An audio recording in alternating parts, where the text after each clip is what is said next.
সুপ্রিয় ষষ্ঠ শ্রেণীর শিক্ষার্থীরা, আশা করি সবাই ভালো আছো। আজকে ভিডিওতে আমি তোমাদের বইয়ের গণিত দ্বিতীয় অধ্যায়ের অনুপাতের অঙ্কগুলোর টাকের অঙ্কগুলোর সমাধান করব। তো আশা করি সবাই ভিডিওটি মনোযোগ সহকারে দেখবে। প্রথমে 9 নম্বর অঙ্কে যাব। বলা আছে হচ্ছে 550 টাকাকে 5:6 ও 4:7 এই অনুপাতে ভাগ করার জন্য। তাহলে আমরা যদি লক্ষ্য করি, এখানে যে অনুপাতটাতে ভাগ করে দিব এটা হচ্ছে প্রথম অনুপাত, এটা হচ্ছে দ্বিতীয় অনুপাত।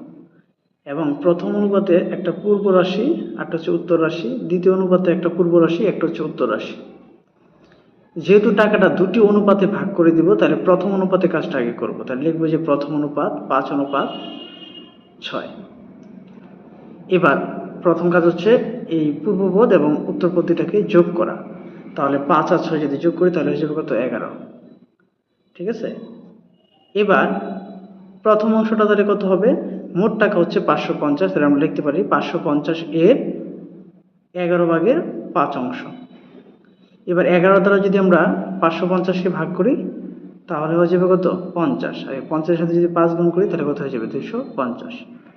তাহলে প্রথম অংশের যে প্রথম টাকাটা এটা হচ্ছে 250 টাকা। এবার দ্বিতীয় অংশটা যদি বের করতে হয় তাহলে দ্বিতীয় অংশটা হচ্ছে 6 তার মানে কি 11/6। তাহলে আমরা আবার লিখবো কি 550 এর 11/6। এবার যদি আবার কাটাকাটি করি, 11 দ্বারা যদি আমরা 550কে ভাগ করি তাহলে হয়ে যাবে 50। 50-এর সাথে 6 গুণ করলে হয়ে যাবে কত? 300 টাকা। এটা হচ্ছে প্রথম অনুপাতের কাজটা করলাম। এবার অনুপাত যেহেতু এটা দুইটা দেওয়া আছে, তা এখন যদি দ্বিতীয় অনুপাতে যায় তাহলে দ্বিতীয় অনুপাত হচ্ছে 4:7। এই যে দ্বিতীয় অনুপাতটা আমরা লিখলাম 4:7। এবার অনুপাতের পূর্ব এবং উত্তর রাশি যদি আমরা যোগ করি তাহলে 7 আর 4 যোগ করলে কত হয়ে যাবে? 11। ঠিক আছে। তো এবার প্রথম অংশটা কত হবে? এই 550 মোট টাকা কিন্তু ছিল কত? 550। ঠিক আছে। এই যে 550 এর 11/4। 11 দ্বারা 550কে ভাগ করলে কত হয়ে যাবে? 50। 50-এর সাথে 4 গুণ করলে কত হবে? 200 টাকা। আবার দ্বিতীয় অংশটা যদি বের করতে হয় তাহলে 550 এর 11/7। যেহেতু আমার উত্তর রাশিটা দেওয়া হচ্ছে 7, তাহলে 11/7। এবার 11 দ্বারা যদি 550কে ভাগ করি তাহলে যাবে 50। 50-এর সাথে 7 গুণ করলে কত হয়ে যাবে? 350। তার মানে এই যে এই অনুপাতে যদি আমরা টাকাগুলো বের করি তাহলে প্রথম যে অনুপাতে 5:6, একটা হচ্ছে 250 টাকা, একটা হচ্ছে 300 টাকা।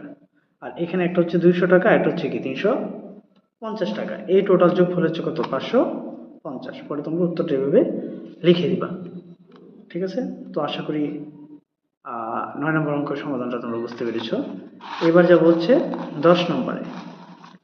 10 নম্বরে পিতা পুত্রের অঙ্ক খুবই গুরুত্বপূর্ণ অঙ্ক। এই অঙ্কগুলো কিন্তু সবসময় একবার না একবার তুমি যে ক্লাসে উঠো না কেন এগুলো পাবা। 10 নম্বর অঙ্কে বলে দেওয়া হচ্ছে যে পিতা ও পুত্রের বয়সের অনুপাত 14:3। পিতার বয়স 56 বয়স হলে পুত্রের বয়স কত? তো এই ডাকটার মধ্যে খেয়াল করো, এখানে কিন্তু দুজনের মোট বয়সের সমষ্টি দেওয়া নাই। দুজনে যদি মোট বয়সের সমষ্টি দেওয়া থাকতো তাহলে অনুপাতগুলোকে যোগ করলেই হইতো।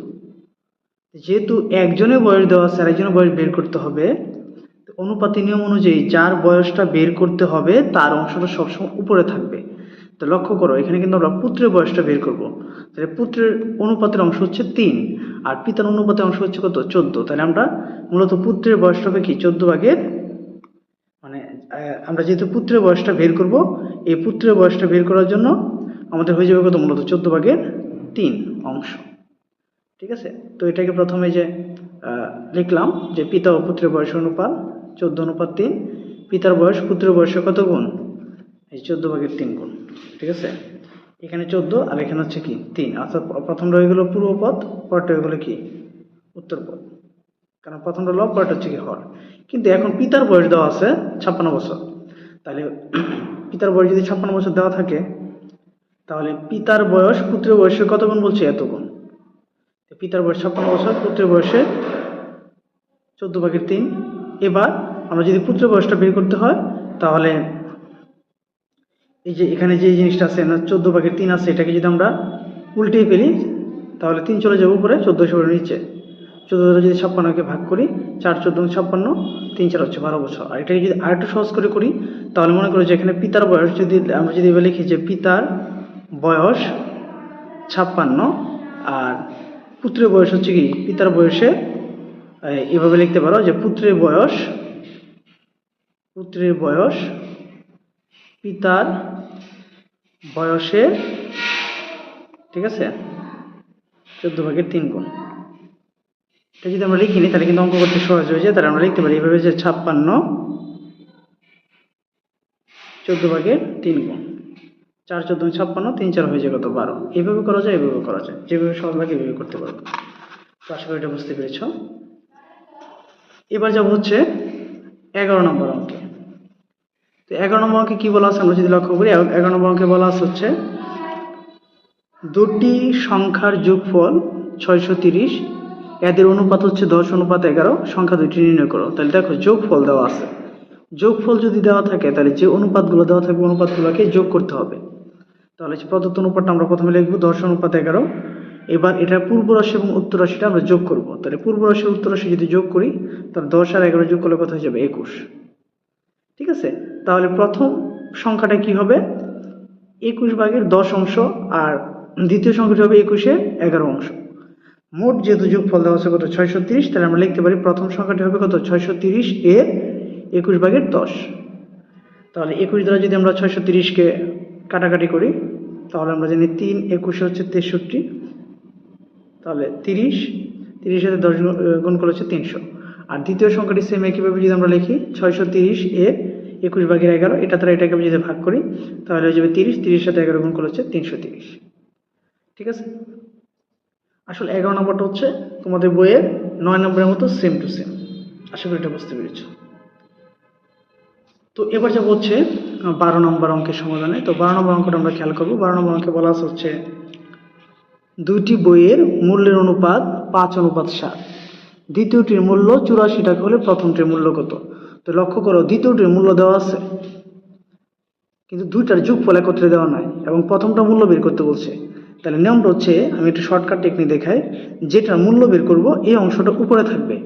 তাহলে প্রথমটি বইয়ের দাম অনুপাত কত দেওয়া আছে 5 আর দ্বিতীয়টা কত দেওয়া আছে 7, তাহলে 5 চলে যাবে উপরে, 27 হবে নিচে। 7 দ্বারা যদি আমরা 84 ভাগ করি আমরা জানি 7 12 84, 5 12 কত হয়ে যাবে 60, ঠিক আছে, শর্ট টেকনিকে। আর যদি আমরা এভাবে মানে অঙ্কটা নিয়মে করি তাহলে হচ্ছে দুটি বইয়ের মূল্যের অনুপাত হচ্ছে 5:7, প্রথম বইয়ের মূল্য দ্বিতীয় বইয়ের মূল্যের কত অংশ 7/5 অংশ, অর্থাৎ 5টা হচ্ছে এখানে কি পূর্বপদটা হয়ে যায় লব এবং উত্তরপদটা হয়ে যায় কি হর, এই জন্য হচ্ছে 7/5 গুণ। এখন দ্বিতীয় বইটির দাম দেওয়া আছে কত 84 টাকা, তাহলে প্রথম বইটির দাম কত হবে যে এই যে 7/5 গুণ কত দ্বিতীয় বইয়ের দাম, এই যে 7 দ্বারা যদি 84-কে ভাগ করি 7 বরং 84, 5 বরং কত হয়ে গেল 60, তাহলে আমার প্রথম বইটার মূল্য কত বেরিয়েছে 60 টাকা, ঠিক আছে। যখন দুইটি বা অনুপাতের যে অংশগুলো দেওয়া থাকবে যদি কোনো সমষ্টি দেওয়া না থাকে তাহলে আমরা এই নিয়মে করব, আর যদি সমষ্টি দেওয়া থাকে তাহলে আমরা অনুপাতগুলোকে যোগ করে তারপর ভাগ পদ্ধতিতে করব, ঠিক আছে। তো আশা করি এখানে 9 থেকে 12 পর্যন্ত অঙ্কের সমাধান তোমরা বুঝতে পেরেছো। পরবর্তী ভিডিওতে বাকি অঙ্কগুলো সমাধান করব।